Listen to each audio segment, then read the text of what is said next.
Evelyn to Philip, May 22nd, 1945. My dearest Phil, it may seem strange, but I find it more difficult to write when there is no mail than I ever did before. Just because I'm looking forward to your letters, there are none.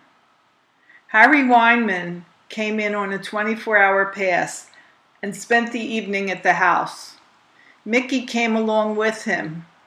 It was kind of late when I got to bed, and just my luck, Adele awoke unusually early. Ruth took Adele to her girlfriend's house and gave me ample time to eat my dinner, iron most of my clothes, and prepare Adele's bath. Adele had napped during the afternoon and just wouldn't go to sleep. It was after 10 when she even showed signs of falling asleep.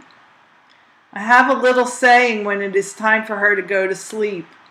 I tell her that she must go upstairs, get undressed, and lay down in her crib, because the Sandman is coming to put sleep in her eyes. She'll generally think of a dozen excuses for her not having to go to bed, and sometimes she gets me very exasperated. When she sees me getting a little angry, she says, "I'd better sit down," or whatever the case may be, or my mommy will give me a yickin'. She says yiddle for little, and though I've tried many times to correct her K's and L's, she continues to use T's and Y's. I hope you get to hear her talk the way she does now, for she is so cute that I almost hate to think of her changing. I showed Harry the family picture I just sent to you, and Adele pointed out everyone on the picture. When she came to herself, she said, "I look stunning on that picture."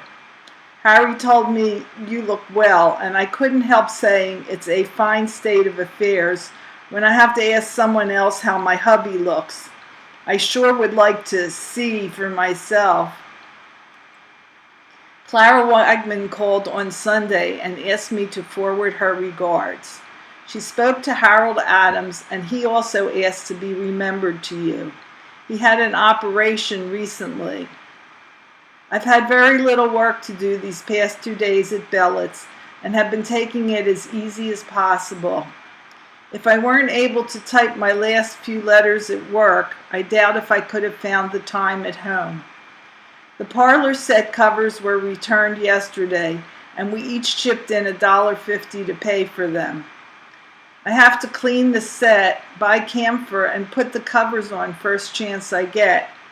Considering how dirty the covers were, they cleaned very nicely. Mom may go to New York with Goldie when Goldie is en route to Poughkeepsie. She wants to spend some time in New York with the many relatives. We got to talking last night and said how funny it would be if you were to come home when they all left. I told them I'd like it fine if I could have you to myself for just a little while before the gang got hold of you. We're certainly presumptuous, aren't we? Only dreaming, honey. Got to have something to go on. Adele says, "Daddy Philip is a good boy." She's going to give you a hug and kiss when you come home. I'm almost positive she'll know you. She's going to be a wee bit coy at first, but when she warms up, she'll floor you. Sort of reminds me of the treatment you're going to get from your Ev.